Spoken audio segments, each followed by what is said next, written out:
So inequality.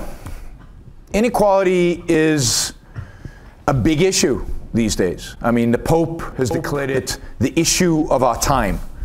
President Obama has said it is the challenge of our time. The idea is that we have a real problem on our hands.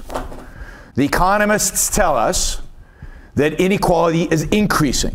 What inequality means is that the gap between the poor and the rich has expanded dramatically over the last 30 years. And then this, in and of itself, the gap, is a problem, is an issue that has to be addressed. Of course, we had last year the publication of maybe the most important book on this topic by Thomas Piketty, the French economist. The book became a bestseller very, very quickly in the United States, sold, you know, hundreds of thousands of copies very quickly, was #1 on Amazon for a very long time. Everybody read the book. And I'm not going to spend a lot of time critiquing Piketty's economics or empirics. Others have done a pretty good job of doing that already. But if you have any questions in the Q&A, I'd be happy to answer. But it's interesting. So many people, you know, bought a very, very thick book in economics because, I think, this issue has become so central to the way people view the world, to the way people think about the problems, the issues that Western economies are facing right now. Just an anecdote, it's kind of interesting. Piketty's book sold, was a bestseller, hundreds of thousands of copies.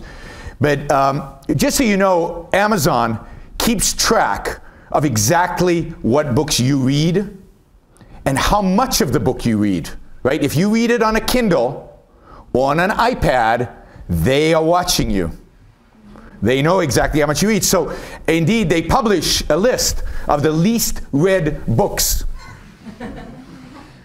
And to my great delight, the #1 least read book last year was Thomas Piketty's Capital in the 21st Century.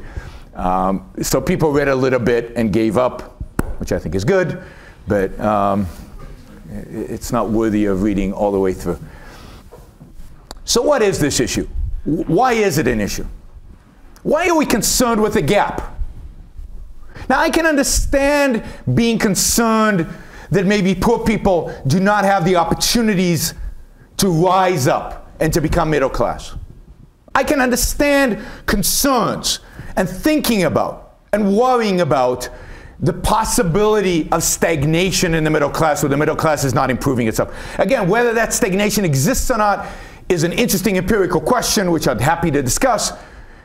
But that's an interesting question. What's going on? Why is the middle class not advancing faster, not growing richer faster than it is? Interesting question. I even think it's interesting to ask the question of what's going on with the rich? Are the rich really earning their wealth? And what does that mean, to earn your wealth? I guess I'm not convinced. Actually, I am convinced of the opposite. That the gap is what's important.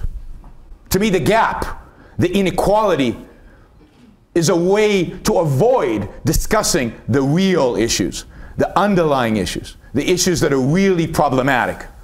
Mobility of the poor, the slow growth among the middle class, and the potential that some people at the top have not maybe earned being at the top. So how do you get to the top? Because it's interesting that all of the inequality debate at the end of the day boils down to what? What are we really worried about? And who do we really want to, how are we going to fix this, right? There's a fix. How are we going to fix this inequality? Well, it always boils down to the same. If you read Piketty, he only offers one real solution to the issue of inequality. And that's what? It's to knock down those who have. He offers, as a solution, 80% marginal income tax rates, a 10% wealth tax that happens every year. So every year your wealth is estimated and you pay 10% of it to the government. And he actually says, look, this isn't going to help the poor much because it's not that much money. The reason to do it is to bring inequality, the gap, in and of itself, down. And the only way to bring the gap down, he's proposing, is to bring the rich down, bring the wealth down, right? Not to raise the other side of the equation, but to lower the one side. Why are we so concerned with this? What is the issue here that we're really concerned with? So, why should people care about inequality? Why do people typically care about inequality? And so let's take a few stabs at some hypotheses of why inequality, under what kind of scenario inequality would be important. So if the world was a zero-sum game, what does a zero-sum game mean? It means that anything I get is a loss to you. So one person's gain is a loss to somebody else.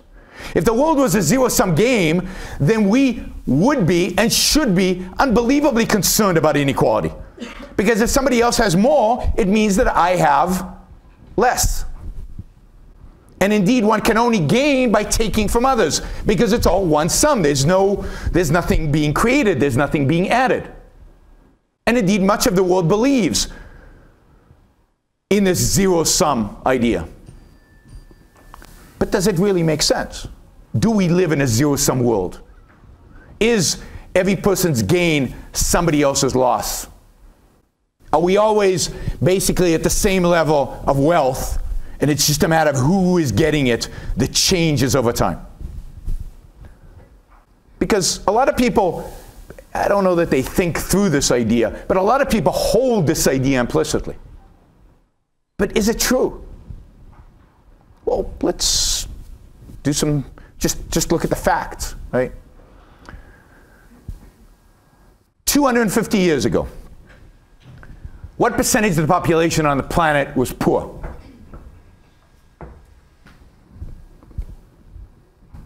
Anybody? Don't wait, just shout it out. Who has time for being polite? How? 98%. Yeah, that's probably right. I don't know the exact number, but it's somewhere in the high 90s.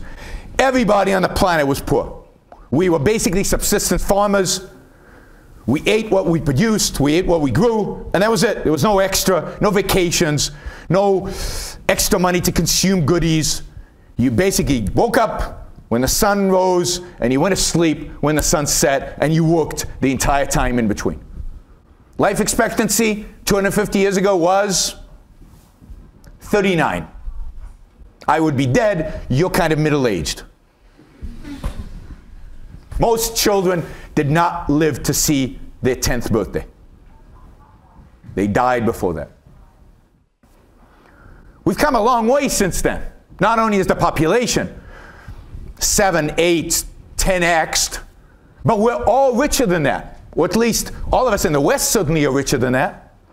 There are pockets, there are areas in the world right now where it's true there's still a lot of poverty, but our wealth is not at their expense. They didn't become poorer because we became richer. We became richer and they maybe stayed poor. So something happened. Some wealth was created that didn't come from anywhere else. We just created it. We made something that didn't exist before. Wealth was created. The pie, I hate the analogy of a pie, but let's use it anyway. The pie grew because we baked, I don't know, more pieces to the pie. It's a bad analogy. Right? We're much wealthier today. And think about how we transact. So I like to use my iPhone because I love my iPhone. When I buy this for $300, how much is it worth to me? $300. Well, no. Who's the economist here? Oh my God. It has to be more than that, otherwise I wouldn't give up $300. Right? I'm willing to give up $300 because this is worth more to me than $300. As it turns out, this is worth a lot more to me than $300. Right? The value to my life of having an iPhone is probably worth tens of thousands of dollars to me. Right? but I'm willing to give up $300 to get this because this makes my life better by $300. How much is it worth to Apple? Less than $300. They make a profit. So we both won. I bought an iPhone from Apple. They're better off, and I'm better off. We didn't take it from anybody. We're just both better off. I'll give you a less controversial example because Apple is, you know, some people here might not like them. I love the company. How many of you have read Harry Potter? All right. A well-educated audience. I love it. And I understand J.K. Rowling is an alum of Exeter, so very cool. So when you bought a Harry Potter book, and I'm just going to assume it cost $20 because it's a nice round number, for $20. Why did you do it? Because the Harry Potter book you believed was worth to you, what? More or less than $20? More. More. A lot of enjoyment, a lot of fun, a lot of spiritual value, right? That's worth $20. Now, when you did that, inequality increased. You became poorer by $20. J.K. Rowling became richer by $20. Indeed, so many people did this that J.K. Rowling became a billionaire, thus making inequality a major problem in society. But it's true, right? She became a billionaire, and those who advocate that inequality is a problem would view that as a problem. But how did she become a billionaire? By making every one of your lives better. I assume you all enjoyed Harry Potter. I did. Maybe some of you didn't. Then you only read the first one and didn't read the rest, hopefully, unless you're a masochist and then you read them all. But I loved Harry Potter. It made my life better. And if J.K. Rowling becomes a billionaire by making all of our lives better, that is incredibly cool. And we're all better for it, even though inequality increased. Because you know what? You know what Piketty doesn't do, and none of these guys do? They don't measure the value of that book to you. All they can see is the $20, because they're economists. They just look for dollar signs. So all they can see is the $20 leaving your wallet and entering J.K. Rowling's bank account. And what they see when that happens is an increase in inequality. Just like when I buy the iPhone, Apple becomes richer and I become poorer. But do I really become poorer? No, I become richer. The beauty of trade when it's done freely is that both parties become richer. Wealth is actually created. Well-being, human well-being is actually created. We are far better off of J.K. Rowling being a billionaire than if she'd stayed poor. Because if she'd stayed poor, that would have meant she sold no books, and therefore our lives would have been poorer for it. Life is more than just about dollars. The book, the iPhone. Now, the iPhone actually translates into dollars because, in my case, it makes me more productive. So I can make more money. So actually, if you actually ran the calculation, my wealth has increased as well because it's worth more than $300 to me. Not just in terms of spiritual value, but in terms of actual monetary value. So these transactions, this trade, is win-win. The pie has grown. Wealth has increased. Human well-being, which in my view is the ultimate measure, has increased. We're much better off for having Harry Potter, for having the iPhone, for having the stuff that we buy than we would if we didn't have it. And yes, people become billionaires as a consequence. Cool. Because the way you become a billionaire is by selling lots of products to lots of people in win-win transactions that are making the lives of those people better. By $20, by $50, by $100, by tens of thousands of dollars like Apple. How did Bill Gates make $70 billion? By selling us great products that are making our lives better.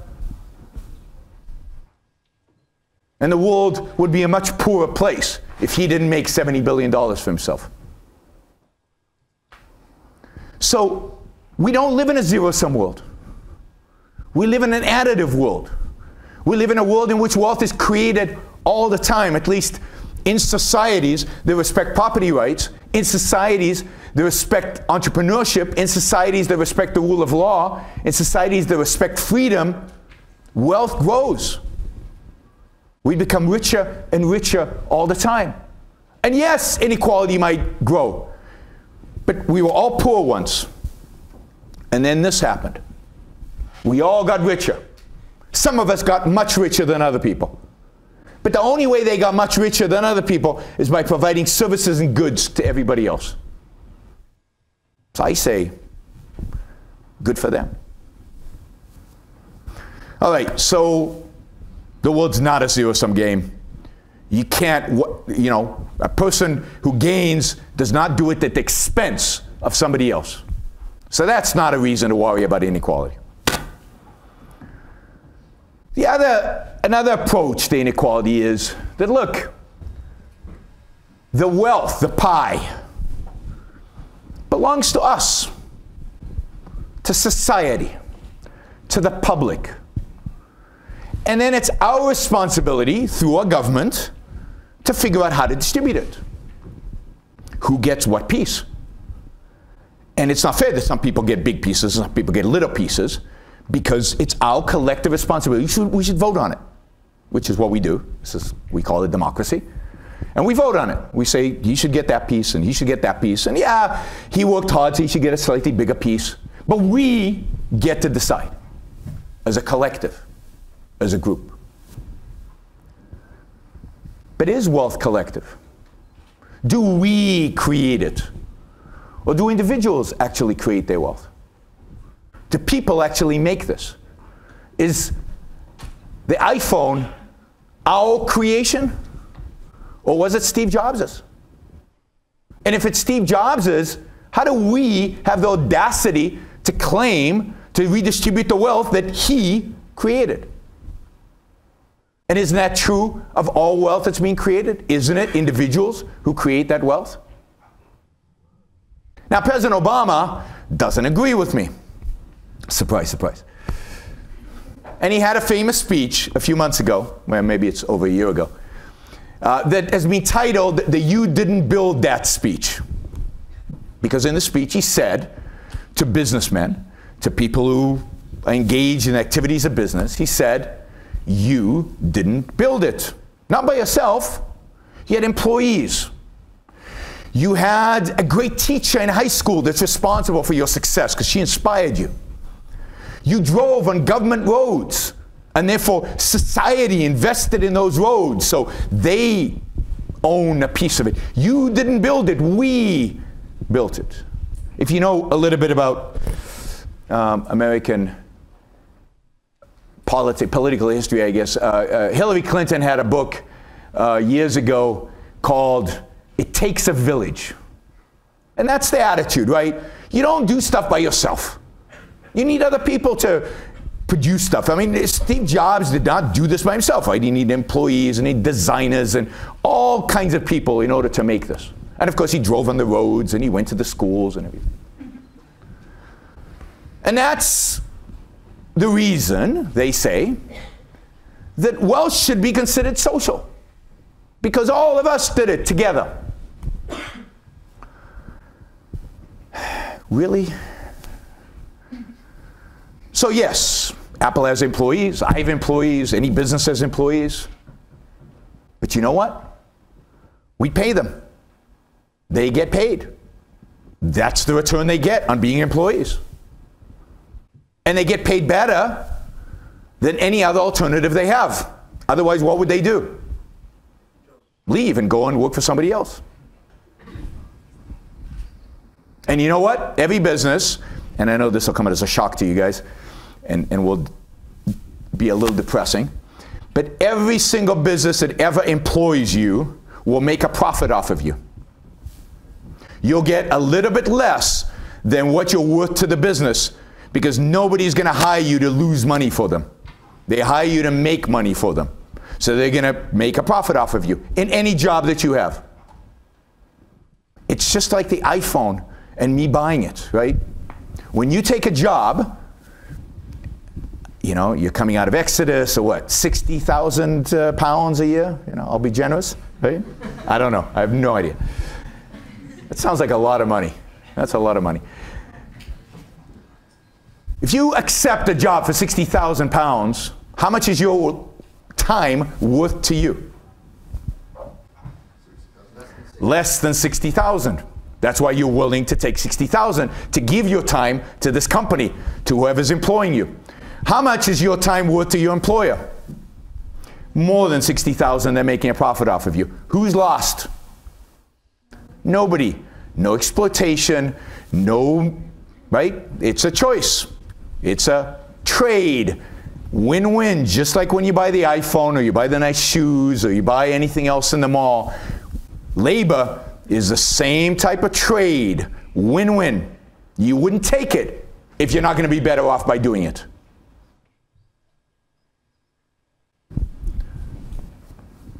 So, labor, employees, yeah, they've been paid for it. And indeed, Microsoft produced more millionaires than any company in human history because they were paid well.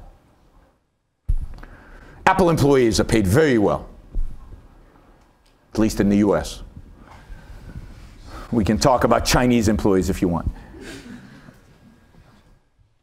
So, yeah, people help you build it, and they get paid for it. And what you get is what's remaining, which is the CEO, the Steve Jobs, who has the ideas, who organizes it all. And he gets more than everybody else. You know what? Because he's more valuable than anybody else. Economically, in terms of production, in terms of value to the economy, in terms of value to your lives, he's more valuable. So he gets more. What about the roads? Right? Government roads, you're using them every day. Don't you owe society something for the government roads? Or I'm talking about Steve Jobs or Bill Gates or any rich guy, right? Well, where do government roads come from? From taxes. And who gets taxed? The wealthy gets taxed the most. They're paid for the roads. They pay for it all the time. Indeed, you don't have roads until you have wealth. We in the modern times, we think the government somehow has money and they create stuff and then we build on top of that. No, government is nothing until business actually builds stuff, creates some wealth, which then can be stolen from it to build roads and other stuff. The primary is not government. There are no roads, good roads, until you have tax money to build the good roads. So somebody has to produce something so that you can tax it so that you can build stuff. The primary is production. The primary is the making of stuff. So we paid for the roads. What more do you want? It doesn't mean the product is society's. It doesn't mean the wealth is society's just because I paid for a road that I'm using. And then, of course, there's a teacher. We all had a great teacher in our childhood. At least some of you did. I don't remember any of my teachers from my childhood. But that, just because I have a bad memory, it doesn't mean they weren't any good teachers. I'm sure they were. Let's leave it for the Q&A, because otherwise, right? Just remember the question. We'll do it in the Q&A. What about the teacher? Well, A, they get paid. That's their job. They do a good job. That's wonderful that they do a good job. But if you're rich, and you really had a good teacher, then I think it would be nice and just if you went to that teacher, thanked her, and, you know, wrote her a nice check. That would be cool. That's great. But I don't think we should impose that on you. I don't think you should feel guilty because you had a good teacher. I don't think because you had a good teacher, society owns the stuff that you make. It doesn't give society a right to your value, to what you produced. So I don't buy, and I don't think anybody should buy this idea that society owns our wealth. Individuals produce wealth. And therefore, it should belong to individuals, and individuals should decide what and how to spend their wealth, what to do with that wealth. It's none of our business. If they want to share it with people, they can do so voluntarily. But where do we get off pulling a gun out and forcing them to take their money? That's called highway robbery. You know, it's interesting. If my neighbor comes to me and pulls out a gun and takes my money, we call that theft, and we put him in jail. But if the neighbor organizes the neighborhood to vote to take my money, then it's okay. Somehow we've taken theft and turned it into taxes, and taxes are somehow legitimate. All it took was a vote. A pretty cool trick. It's a pretty cool trick. Right? Why? Because it's society wants it, and somehow that makes it legitimate. Right? That's very, very dangerous territory. Because society might not like what you say. Society might not like what you look like, what you dress. Society might not like you. Certainly, society in Athens didn't like Socrates. He was corrupting the youth by engaging with them and challenging them, so they voted to have him killed. That's what happens when you give unlimited democracy to people, where they can vote on anything. You can vote to have people killed. Now, nobody wants that, right?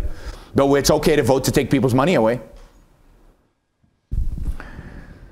So, in my view, there's no basis for this question of inequality, for this problem of inequality. And I'll just say, from an economics perspective, and I don't know if there are any economists in the room to argue against me, but so be it. You can try. The gap, the difference between rich and poor, is meaningless economically. There's no correlation between that gap and any economic activity or any economics. It's a gap. There are societies which have large gaps and are miserably poor. There are societies which have large gaps and everybody's relatively rich. The gap in and of itself is meaningless economically. I'd love to hear from any economics student here or professor, if they came, they probably didn't, the theory, the economic theory that says that the gap is a problem. Now, they say that. Krugman says it, Stiglitz say it, and hey, they have Nobel Prizes and I don't. But they just say it. I've never seen a theory. I've never seen them actually articulate a reason why it's a problem. Other than, you know, some regression analysis with lots of holes in them. But that's not a theory. That's an empirical analysis, which doesn't prove causality. So to me, what's driving this is not economics. What's driving this is a sense of morality, a sense of ethics. It's just not fair. It's just not right. It's just not just for people to have more than other people. We have internalized an idea that fairness and justice equals equality. Now that's a new conception, because in history, fairness and justice meant you get what you deserve. It meant judging. Some people deserve a little, some people deserve a lot. In economics, what you deserve is based on how much you produce, how much you contribute, how much you add to the wealth. So some produce a lot, and therefore they're very rich. Some produce a mediocre amount, and they're mediocre. I know, it's and some don't produce much, and they get a little. To me, that's justice. More than that, to me, that's fairness. That's what fairness means. If somebody produces a lot and gets a little, that's unjust. That's wrong. That's immoral. For somebody to produce a little and somehow get a lot, that's unjust. That's immoral. Because where does he get the extra from? From somebody who's produced more and it's taken from them and redistributed. And this is the key point I want to make today.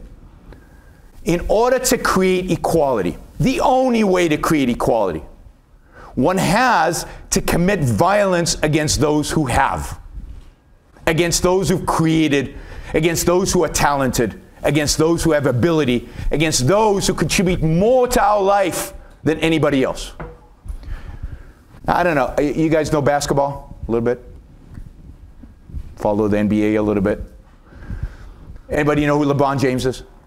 Best basketball player in the world. That's all, you know, big, tall, you know, athletic, unbelievable player, right? So I am a pretty lousy basketball player. I've got all the wrong genes, and I haven't practiced that much, right? But you know what?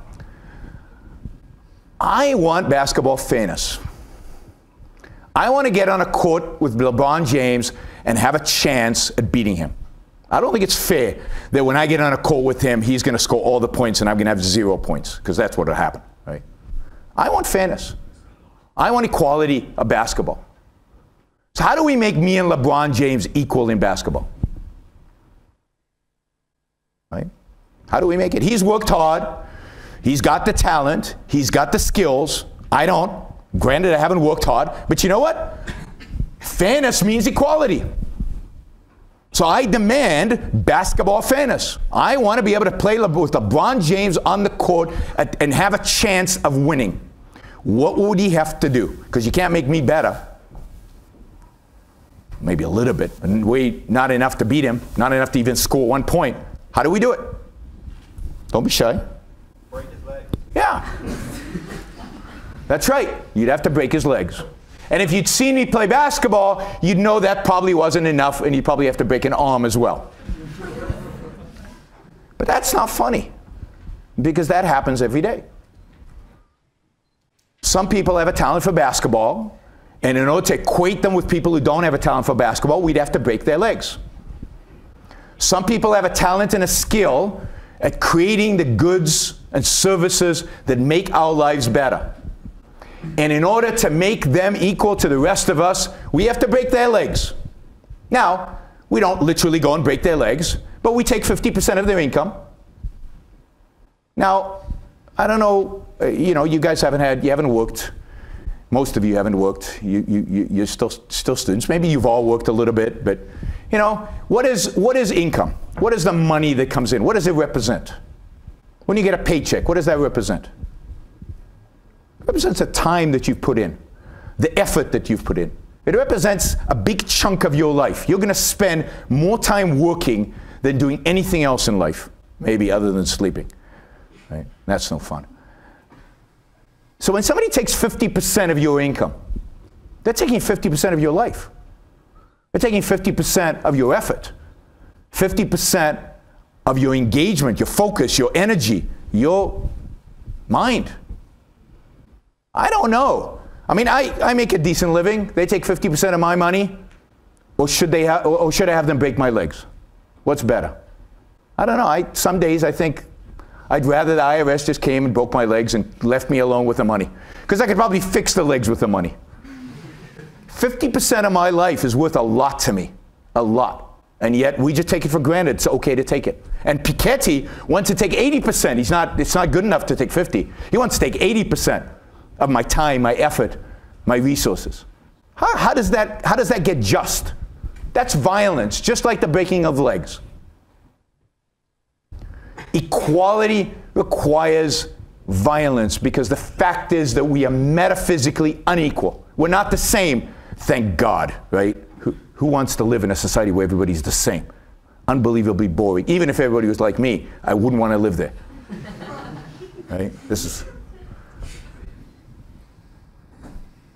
We're unequal. Look around the room. We're all different. We have different skills, different talents. Some of us are going to make a lot of money. Some of us are going to choose professions where we can't make a lot of money. I'm a teacher. I'm never going to make a lot of money. But I'm a Ph.D. in finance. I could have gone to Wall Street. But I don't want money. I want to teach. I love teaching, if you can't tell. I love this stuff. I love ideas. I love engaging with people about ideas. I'm willing to give up millions of dollars, literally millions of dollars, to do this. Who says that it's all about money? It's not. But our commanders-in-chief want to take money from people who've dedicated their lives to making money and give it to me. Why? I've decided not to go out and make money. I've decided to do this. It's better for my life. So we're all different. And you can't make us the same without inflicting serious violence on us. And indeed, even if you try, you still won't make us the same. you still won't make us the same because we're not. That's metaphysical and you cannot change it. Some of us are smarter than others. It's just a fact. Some of us are taller than others. Some of us are prettier than others. All facts that you cannot change. Inequality is beautiful because it is. It's what reality is all about. It's what life is all about. We're not the same. And therefore the results should not be the same, given that we're not the same to begin with. Now, there's one regime in history that tried to make us all the same. They studied in the best universities in France, and they took their professors seriously. They studied Camus and Sartre, and they studied Foucault, and all the best philosophers of the 20th century, best in quotes, I would add. And they went back to their home country, and they managed to gain control. They managed to get political power. And their goal was to make everybody the same, to bring about equality, a really equal society, an ideal society. The commies didn't get it right. They were going to do it right. Now, people lived in the cities, and some people live in the countryside, and that's unequal. Generally, life in the cities is more prosperous. So what do? Well, you empty the cities. They drove everybody out of the cities and into the countryside. The problem was that even in that countryside, people were not equal. Some were good farmers, some were not. Some were foragers, picking berries and nuts better than other people. Some were educated, some were not. Some could read, some could not. So what do? How do you quickly create equality among all these variety of different people? Well, you shoot the ones that stick their head up. So if you could read, you were shot. If you had an education, you were shot. If you wore glasses, which was a sign of education, you were shot. If you were a better farmer, you were shot. If you were a better forager, you were shot. If you were better at anything, you were shot. Now, this is not some science fiction story I'm telling you. This is a story of the Khmer Rouge in Cambodia. This is the story of a regime that killed almost 40% of their own people. 2 million people died. And you can go to Cambodia and you can see the killing fields. And everybody will tell you what the criteria was. The criteria was not random. It was very focused. They wanted to shoot LeBron Jameses. That was the purpose. Now that's evil. That is evil. And that's what striving for real equality means. It means exactly that. It means violence against anybody who sticks their head up. It means violence against those who are better at something.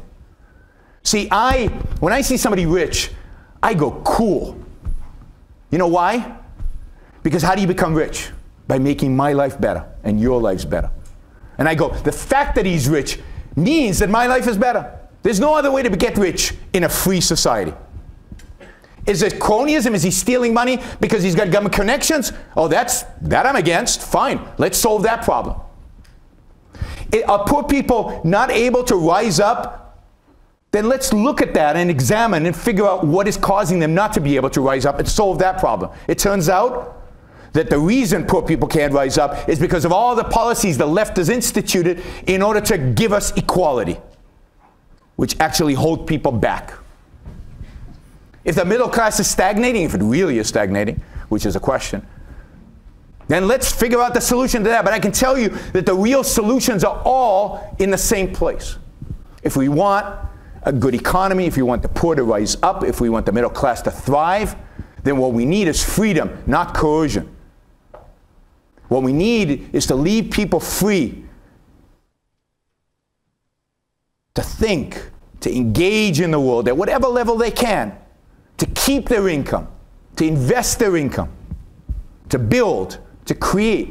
And not penalize them for being successful at it, but cheer, just like we cheer LeBron James when he dunks the ball. Right? That's cool when we see that. When I see a Steve Jobs, I say, cool, he's dunking the ball. Just he's doing it in a different field. A field, by the way, that adds to my life 1 billion times more than LeBron James ever will add to my life. LeBron James is entertaining. Steve Jobs is life-changing. Bill Gates is life-changing. Sam Walmart was life-changing. I don't know enough British entrepreneurs to give you British examples. But. So, to me, what we should be celebrating is ability and talent. What we're celebrating is success. Not condemning it, not ridiculing it, not trying to bring it down and denounce it. So, in my view, inequality is a rouge, a facade that's trying to hide the real agenda. They don't care about the poor, they don't care about the middle class. What is really here is what Piketty said. We're not interested in, the money that we take from the rich is not going to help the poor. What really they enjoy is to pull down the rich. What they really want is to break LeBron James's legs. They get a kick out of that. You know the kids who like to build towers, and then they're the kids who like to push them and knock them down? Piketty is one of those kids who likes to knock the tower down, as is Krugman, Stiglitz, and the rest of them. What they resent is talent and ability. And they build whole theories in order to explain it. So I'd encourage you, rather than that, I'd encourage you to strive for a free society. A society where your primary focus in life is not how other people are doing, but how you are doing. To make your life the center of your attention, not other people's lives. To try to make the most of your life. To try to, whether it's financially, if you want to be rich, fine. Or find something you're passionate about. Find something you love. Find something that you can be really good at. Maybe you won't be the best in the world at, but you'll be good at it. You'll be able to get self-esteem. You'll be able to get pleasure. You'll be able to get happiness from whatever it is that you are doing. Find that thing and be the best that you can be at that. Stop worrying about what other people do. So, I'd encourage you, by the way, to read Ayn Rand, who I think provides you with the ideas and with the ethics that make it possible for you to make the most of your own lives. To focus on the value of your own life. The obsession with other people is what leads to envy.